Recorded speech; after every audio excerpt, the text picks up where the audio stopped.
Hello and welcome to Estuary TV News with me, James Dunn. In tonight's show, how you can stay active by laying down in North East Lincolnshire. And our guests talk about an upcoming event for former trawlermen.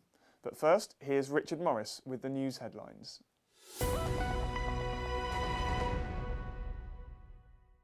Hello, in the headlines today, an award ceremony is being held to thank those who have taken part in the National Citizen Service, and a new annex is being added to a special needs school. North East Lincolnshire Council is asking people take care when buying and maintaining e-cigarettes after one caused a fire in Grimsby. The warning comes just after the World Health Organisation recommended a worldwide ban on using the devices indoors.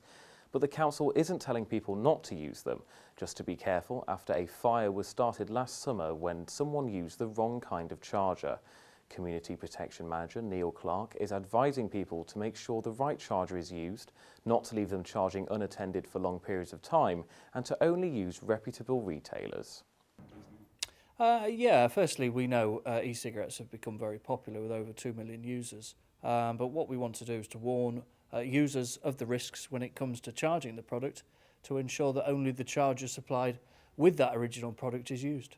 Well, this has come following an incident in Grimsby that took place where a charger was used that wasn't supplied with that original product, which overheated and caught fire. Humberston Parish Council will tonight decide on the future of Humberston Library. A decision is expected on the future of the library, which could see it being run by the community if proposals to save money go ahead. A decision will be made after 4 p.m. If you're watching this bulletin after 4, then look at our Facebook page for the latest news. Officials cut the turf on a brand new £430,000 educational facility for people with disabilities in North East Lincolnshire. Linkage Community Trust in Grimsby already works with people with mental disabilities, but is entering into the new joint venture with North East Lincolnshire Council after they identified a need for physical disability services in the area. It's funded by a grant from the Department for Education and is due to open in mid-March. Well, this is an exciting new facility which will enable us to provide specialist education facilities for children and young people with profound and multiple physical disabilities in addition to learning disability, which requires far more space and specialist equipment and facilities than we've currently got available. So it's an exciting new development.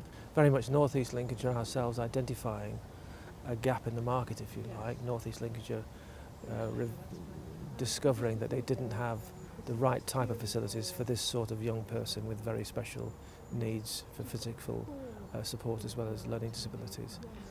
And I think it means that they can stay locally to have the education and healthcare needs met post-16.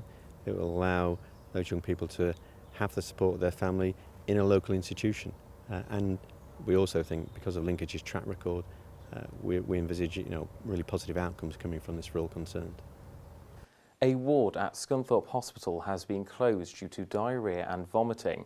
Ward 17 has been closed to new admissions, and the ward will not discharge patients to nursing or residential homes while they remain an infection risk.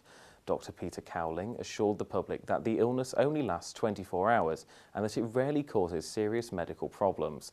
Staff are advised to not come into work until they have had no symptoms for 48 hours. Potential patients are also asked to not come to the hospital until they have been symptom-free from the bug for the 2-day period. The National Citizen Service Award ceremony takes place tonight to thank those who have taken part in the project over the summer. The project takes place over 4 weeks and makes young people work together to achieve tasks. I think it's the sort of programme, both with the young people and the community, where the penny drops afterwards. I think the journey that the young people take in 4 weeks is immense, and they'll look back and think, wow, how good was that?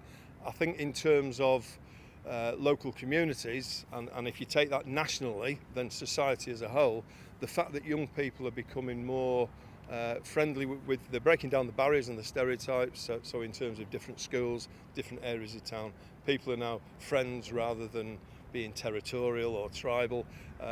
So if you multiply that year on year and take it across the country, that young people are becoming more friendly, and that's got to have a massive positive effect on society.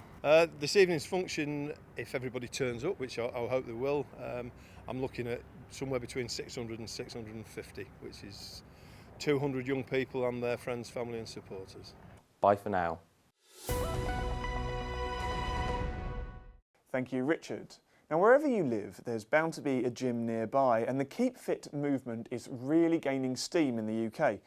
But that environment and all those super fit people can be quite intimidating, particularly if you're getting older or have recently suffered an injury.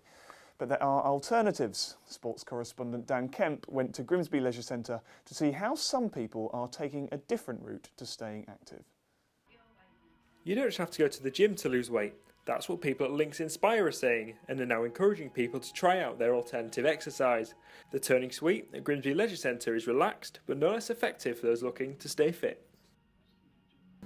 I'd say the main advantage is the beds will de-stress the joints, they will improve mobility, the beds will work your muscles in the same way as using machines in the gym would, so you've got increased muscle strength. If used regularly, you can have the benefit of losing up to a dress size. I mean, I look forward to coming now. I come twice a week, Mondays and Thursdays, for an hour, more or less each time. We do 7 minutes on each table. Sometimes I come and think, I'll let the tables will work anyway, or I can work with them, or I can just let them work on me. So if I come and I'm feeling tired and I just want a bit of chilling out, if you like, then I can sit on the turning tables, and I know in 7 minutes it'll just do what it does. Getting into the mainstream is a top priority. We've been trying to make doctors more aware of what we do, so we have been started to get referrals from doctors' surgeries, and a lot of it is word of mouth, because some people will use it and feel a lot better, and they'll tell their friends, and we have people come through from the gym. Our clinic days at the moment are nearly full. We notice that the older people that come in with medical conditions, if they're away for 2 weeks, they really feel it and they can't wait to get back. Dan Kemp, Estuary TV News. Thanks, Dan. Now, my guests today are Tony Jewett from the Fisherman's Mission and David Ormsby from Grimsby's Fishing Heritage Centre. They've organised a reunion event for up to 150 trawlermen that once manned the hordes of fishing boats that once characterised Grimsby as the world's biggest fishing port. First of all, thank you very much for coming in today. Welcome. So, obviously, this is it's called the Trawlerman's Night, isn't it? It is, yeah. And when is it? On the 4th. 4th of September coming yes. up. And tell me a little bit about it. What's it for?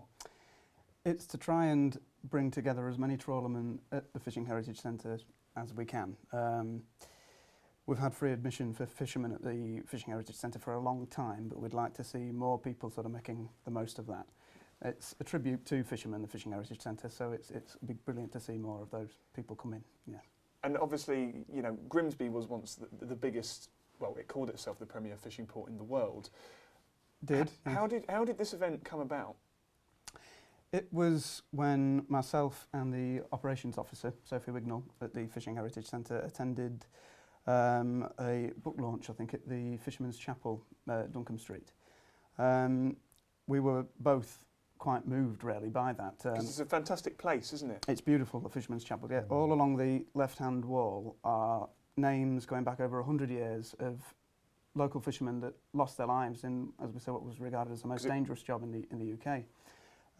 As well as the bell from the Laforet, which is a Grimsby trawler, which sadly, I think in 1954, went down with all of her hands. So seeing all that, what did you think? We both thought we need to be more involved in this. We need to have more synergy with the Fisherman's Mission at the Fishing Heritage Centre.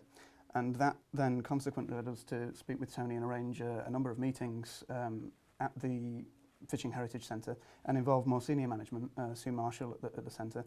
And the result of it was this Fisherman's Night. So we're we're pleased to be doing it. And what do you do, Tony? What does the Fisherman's Mission do? Well, nowadays the Fisherman's Mission is more of a welfare support to the fishing communities that are retired or active. Of course, active fleet is pretty much demised now, so we've got about between 30 and 40 active fishermen and a handful of boats. But people always talk about, the fishing industry as the thing that once was, but obviously former fishermen, there's still plenty of those around, isn't there? Yeah, there certainly is. I mean, at the Fisherman's Mission, we've got over 900 on our database of people in need of some sort of support, whether that be a financial support, a spiritual or a pastoral support, or just popping in, for a visit, a cup of tea and a biscuit. So there's always something to do, always someone to see. And it was obviously a specialised job, and once that disappeared, a lot of them did find themselves on hard times, didn't they?